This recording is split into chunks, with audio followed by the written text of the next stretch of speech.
quite often when I use terms like the Satanic Matrix, there is a certain subset of people who respond in a very defensive manner. And this misunderstanding occurs because, of course, words are not reality. And unless we slow down as we hear a person using words and try to determine what they are pointing at with those words, then we may see an image that our mind brings forward of what that word means.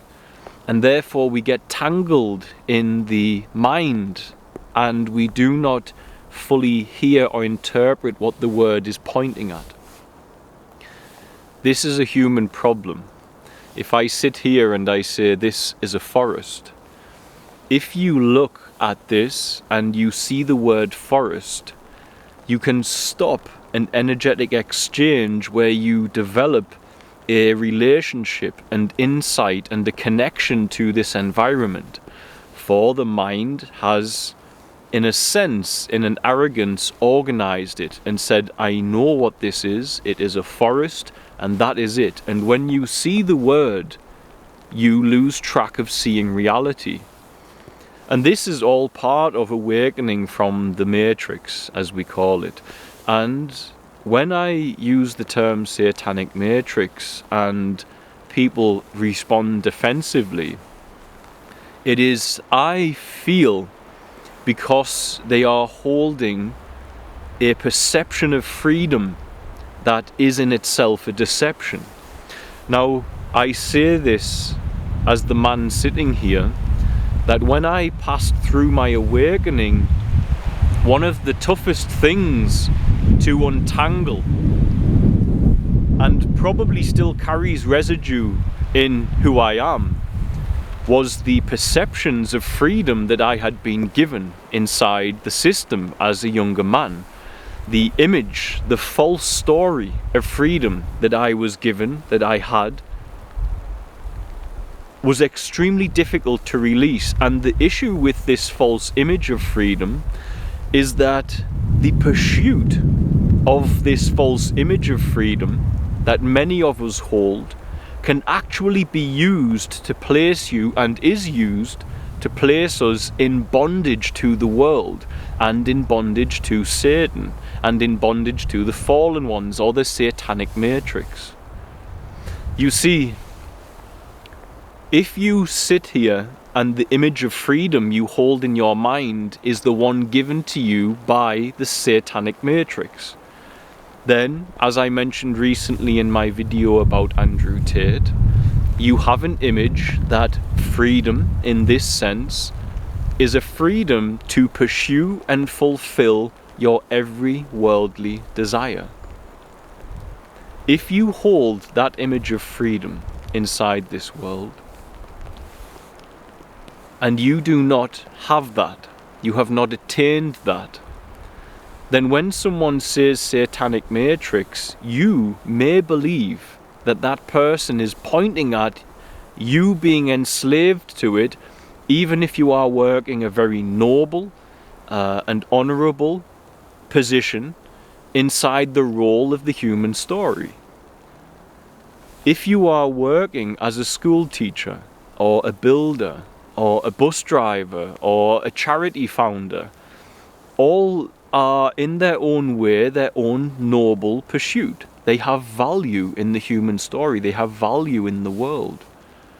If you are living in there and you have the image that freedom is the ability to pursue and attain all of your worldly desires, then when someone says Satanic Matrix, you may believe inadvertently, in error, that the fact that you are working a very normal and regular position inside the human story means that you are being pointed at as part of that matrix, of part of that bondage, that slavery. But it's not so, because these roles would exist with or without Satan. The bondage to the matrix is therefore the image of freedom that was programmed into your consciousness. If you can imagine that this world had zero satanic influence, we would still have a society and a civilization, and we would still need all of these roles fulfilling. We would need builders, we would need teachers, we would need bus drivers, we would need cashiers, we would need those who work in humanitarian works, we would need doctors. You would need all of those roles. That role does not make you enslaved to the Satanic Matrix. That is a manifestation of the unbelievable miracle that is human society, and a necessity for us to live together and function in this world. This is not what the Satanic Matrix points at. But if you respond defensively because you are in that role, then the way by which the Satanic Matrix has a hold of you is that you have bought into the image it gave you of freedom. The image being that the ability to pursue and fulfill your every worldly desire by having riches, etc., is freedom. This is not freedom from the Matrix. True freedom from the Matrix is not freedom to fulfill your desires, it's freedom from the desires. It's not the freedom to pursue and fulfill them, it's freedom from them. And this was spoken of by every great spiritual teacher. Yeshua is supposed to be the Son of God. Even Yeshua had to fast 40 days to overcome the world, the 3D matrix, the world and its allure and its offers, and the soul, the divine soul inside Jesus, was connected to that by the body. And to overcome that, even Jesus, who is meant to be the Son of God, had to say no to the body to ensure that the soul awareness did not get lost in the entanglement of the 3D matrix via the connection to that, the body, where we all are inhabiting in this 3D matrix a body. He had to fast, even Yeshua. Does that sound as if the world is the freedom? The world and the ability to fulfill the desires of the body are the freedom. The world is the illusion. And the offer of those desires is the illusion. And Jesus was free in that 40-day fast. And the spirit of the ruler of this world came to him, that we call Satan, and offered him to go against what he was doing. He was pursuing liberation and freedom from even the hunger of his body. And the spirit of the world, the spirit of Satan, offered him food, power, the riches of the world. And he said, no, I saw through this. I choose spirit, not flesh. I choose the God of all creation, not the God of this world. That is freedom. It's a form of freedom. And it's perhaps the ultimate freedom inside of this realm. But Yeshua wasn't alone, for Buddha did the same. Buddha overcame Maya. The demons came, he ignored them. He said, what power do you have when I know that this is illusion? The beautiful women came and he said, you're nothing but bags of filth, or however the wording went. He saw through the illusion of the offer of the world. To attain freedom, both men did not believe that they required to have material wealth to pursue the desires of the world, to fulfill them, but to be free of the desires itself, to be free of the body's desire and the body's impact on its connection to the world, because the body and its perception of freedom is exactly the same perception that many hold, because the matrix, the Satanic Matrix, gave them that perception. And so when I say Satanic Matrix, if you are working a regular 9 to 5 job, I am not pointing at the municipalities and your role within there. This is honourable, this is noble. To work as a nurse, a teacher, there is nobility in this. And those who stand and say, you're a slave to the Matrix because you do, how are they financially free to drive a sports car if there is no man to build the road? How can they live comfortably in a mansion if there is no men and women to maintain the sewerage system? It is all working together. And if anything, the true freedom is found by being inside any role inside the system, but not being tangled in it as your identity. And so this is a problem that we face, as I see and experience, is that first of all, you can want freedom from many things. Recently, in the memories held by this human sitting here, I was in pain due to illness for quite some time, and what I wanted for was freedom from that pain. That's a form of wanting freedom. Some want freedom from an oppressor of some kind in the world. That's a form of wanting freedom. But once you are free of that, is that absolute freedom, or is there still another element of freedom? And when we look at the world and we look at the notion of the Satanic Matrix, I would say that freedom is outside of this duality. It's not freedom from something. It's to awaken into a space of consciousness that is freedom. Not to be free from this, not to be free from desire, not to be free from pain, not to be free from the government and its oppression. But another freedom is actually what deep down I feel we are all calling for. And that freedom is not a freedom from something, it is the arrival in consciousness of being in freedom. And I don't know if many will grasp that, but I'm trying to verbalize something that occurred with this human sitting here. That when you leave the dualistic state of consciousness, man fell, and when we fell, we became enslaved to the fallen world. When we fell, we moved into duality. And somehow when you're in duality, the perceptions of freedom are one of being free from something.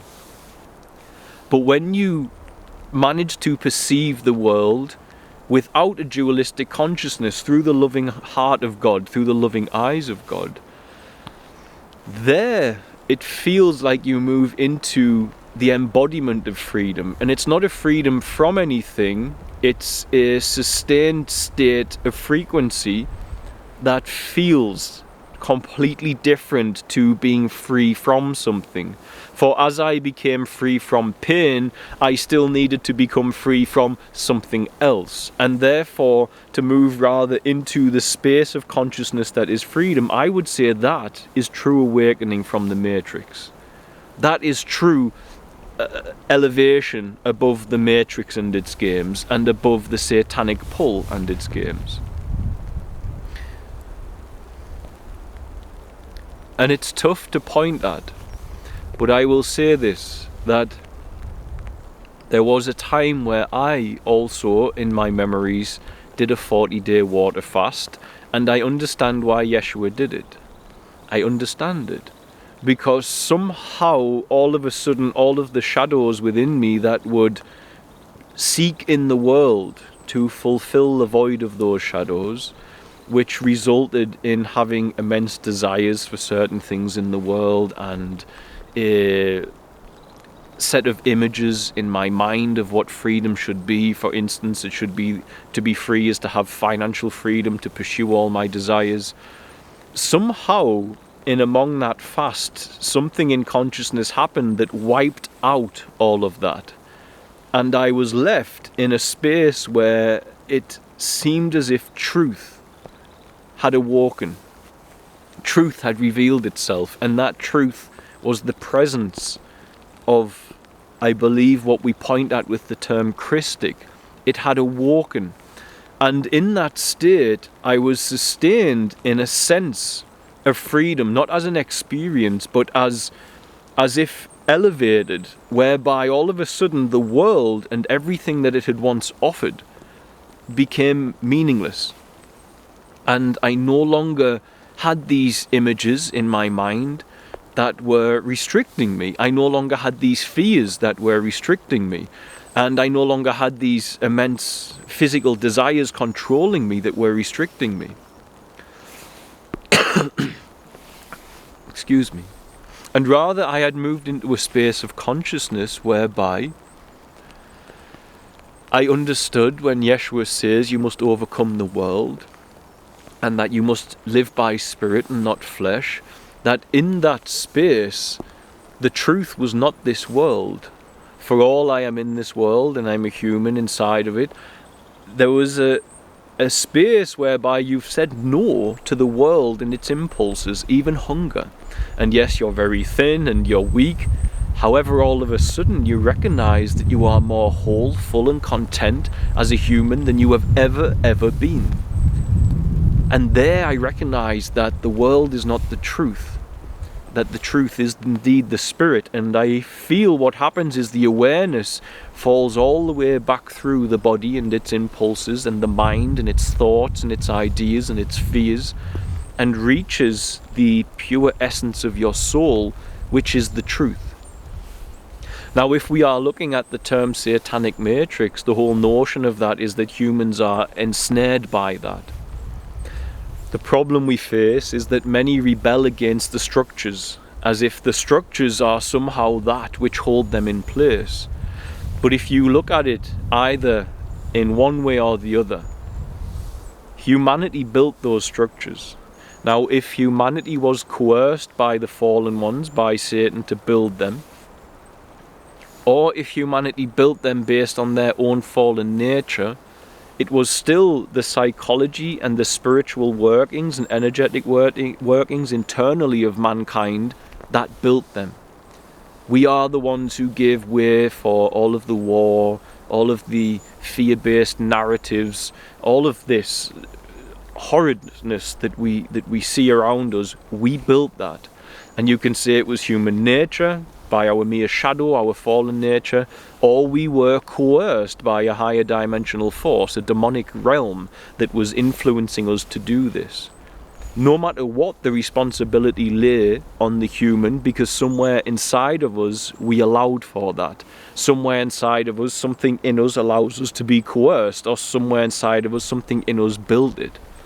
And so to rebel against the structures of the Matrix is a waste of time unless you rebel against the structures inside that built it. Because even if you overcome a certain structure of control, then it will be rebuilt by your fellow man or by even yourself, because it's still inside of us and not understood that which built it. And so when we are looking for freedom from the Satanic Matrix, and we think that freedom is found externally by becoming a master of the structures we created, and therefore having the ability to pursue our every worldly desire, we are actually feeding that system and landing further in bondage and potentially strengthening that system as well.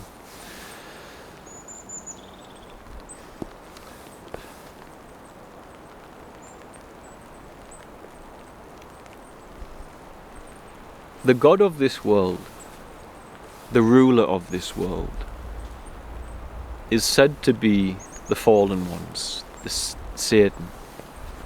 It does not mean that God is not present here, but if Yeshua had to fast 40 days and 40 nights to overcome this, does that sound like the world is fully in the control of the original God? Or has it been somehow hacked? Now, if you look at the notion that humanity is narrowed and sold an image of freedom, that the freedom is to find your joy in this 3D matrix, in this fallen world, then you have to ask, what is the benefit to Satan to make you do that? And the benefit is, therefore, that you worship this field of creation and you surrender your energy to it. Yeshua overcame it by saying no to it. Buddha too. You say no. You don't feed it your energy anymore. You don't engage and surrender and sell your energy to Satan by selling it to the world and its pleasures. It is not that you live a life without pleasure. You still have pleasure arising, you still enjoy your meal, you still make love and you still play with your children, you still have a wonderful time as a human being. But the reality of God being the ultimate truth stays with you. And so you don't live for the world, you live for that ultimate truth, which is a will beyond the world and beyond the impulses of the body. If we are pursuing this false image of freedom, I say that what happens is we strengthen the system we have. Now, again, the municipalities are a necessity. We need the roads, we need all of this. I have built a settlement from nothing but bush and scrub as a human being, thanks to the help of this community. But I was on the ground as the visionary, and I assure you, the municipalities of this system provide you with so much freedom and time, it's unbelievable. To have sanitation, to have roads, to have power. We've forgotten it because we live inside of it. It's like Plato's cave. But when you've lived in that situation where you have those in need, as humans were in this world, and you need a settlement, and you build it, you see the profound value. When you're looking for water, clean water, when you're trying to deal with sanitation, it uses so much time and it creates so much discomfort. And so those are not it. Those are natural.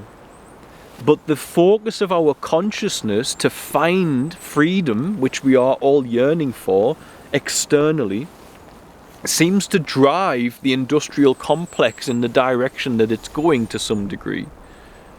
And this drive to find freedom outside of ourselves has built many corporations and inventions. But it's also building technology that is clearly enslaving us. We are building phones and TV screens, and we are, via that technology, believing even more so that freedom is to fulfill our worldly desires outside of ourselves, that this world will give us the freedom. We are not looking in to find freedom from the desires.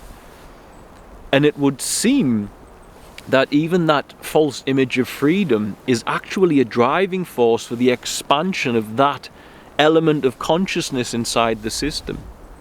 And so we clearly can see that our technology is coming back and harming us, and we have AI, etc. now coming as well.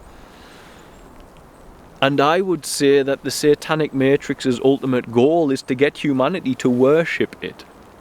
For all the source code of God is here. It is fallen, it's tampered with, it's hacked. Let's look at it with a technological framework. It's been hacked somehow, perhaps by an advanced AI from the fallen ones, who knows? But what matters is that the world is fallen. And when we pursue and send our energy into the world as our goal of freedom, the worship of pleasure, of sensuality, there our energy is extracted by the fallen ones. There the Satanic Matrix gets what it wants from us, and that's why Yeshua had to even fast to overcome it, to see through it. And so that image of freedom is very important, because if you keep pursuing that image of freedom, which we all have a natural deep down call for freedom, arguably that call comes because we are a soul in a body, and we need to connect to that to know true freedom. Then the very pursuit of this image of freedom sold to us by the system strengthens the system and potentially leads humanity into a deeper bondage of that system, and thereby solidifying us in the state whereby we worship the illusion of the false creator God of the fallen world and become a more permanent and stable fuel source for their sojourn. And what matters is that we see what freedom is, I feel. And freedom is not to be free of this or to be free of that. It's an awakened state of consciousness. And it occurs when we transcend duality. So we are not free from something, we merely move into freedom. And many of you know this, because when you have a center based inside you of thought, a self in thought that's a center of you, it's hard to recognize freedom because you feel that you therefore own your life as this mental image. And so you build walls around yourself. And what we build walls around is property, because you feel you own your life. And that wall is a persona and its opinions, etc. When that center is not there of self, there somehow a natural stillness happens. And when that happens, we no longer we begin to recognize, I see, that the system is not the problem. It is the elements inside of us that build it. The system may hold some of those elements in strength, like the education system retaining a strong sense of self in the middle of all we are. And that sense of self, which builds a persona around it, feels like it's a little self separated from a scary world. And that frequency of fear pushes us deeper into that self. And that self has images sold to it of what freedom is, for instance, to worship the world and seek in freedom to have all your worldly desires. And that whole process creates a slave of the Matrix. And so the whole process of a slave of the Satanic Matrix is reliant, actually, on that center based in thought of self. And if that center has gone, then a natural stillness comes. And when a natural stillness comes, you become free from fear, because thought begins every psychological fear. And where there is no center, there is nothing left but the presence of God. Where self is not, God is. And when there is no self present, no center present, love is there, and perfect love casts out fear, because that love gives you a natural stillness, and all fear starts with thought. You have to understand psychological fear versus a response to a bear coming to get me. There's a difference, but psychological fear that restricts you from moving in freedom. Beyond there, all of the false images which are based in thought, which are built into the self of pursuing freedom, are gone. And from there as well, the habituated elements that have chained you to the world, your bad habits, your addictions, etc., are gone. And that which you recognize is destroying your life, is not fueling the best version of your life. You now have space, because you're not contracted around this thought-based self, and you have a natural stillness. And so as the thought arrives, you as awareness are able to merely say no to it. Whereas if you're in a centered self of thought, it arises and you chase it immediately, because there's no space between you and it. And so the whole concept of freedom, the whole concept of the Satanic Matrix, relies on there being the fallen nature, self-consciousness as Adam and Eve developed and covered with leaves, which is a center based around a self-image in thought. And that self-image is programmed by the world to chase an image of freedom, which puts us in bondage to the world further and solidifies us deeper into that center.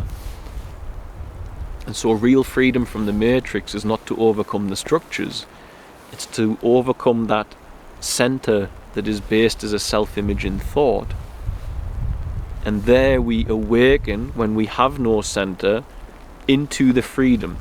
And because there's no center, there's no self, there's no persona, there's no self based in memories and thoughts, then that freedom is not an experience, it's an arising.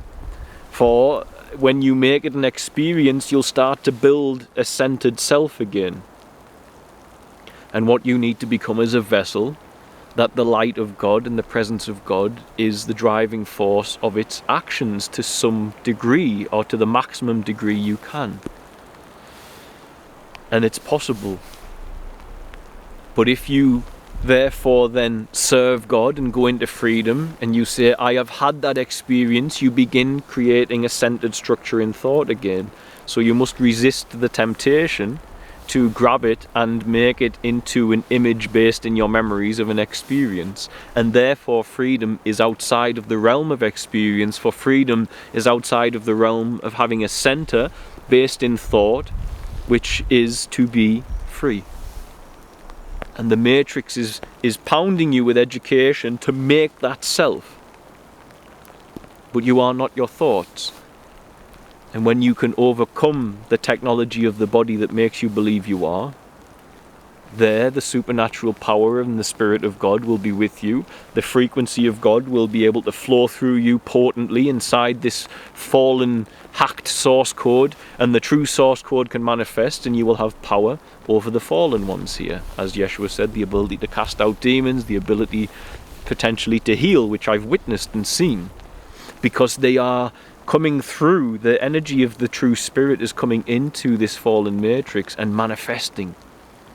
And because it's upstream in the river of light, it has capacity to alter this code.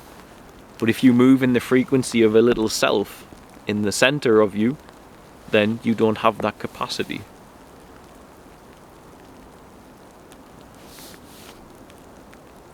I hope that's followed. It's very hard to point at these things with words. For naturally, when you move into a space of consciousness where there's no middle, where there's no center based in thought, there's also no language and no time.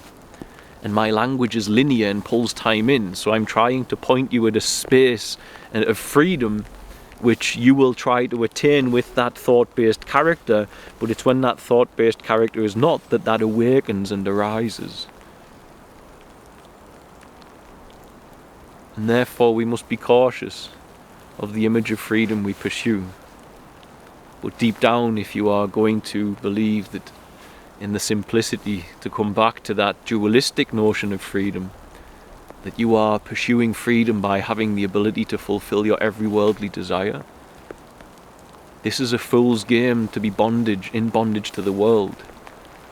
And true freedom would be freedom from the desire. For when that happens, God can use you as a vessel to build in God's will, without the world pulling on you and deviating from that plan. And God needs avatars in this world to work in. But if you still believe freedom is to fulfill your desires, you will be tempted by them. And you will not be able to flow and build on behalf of God because of that.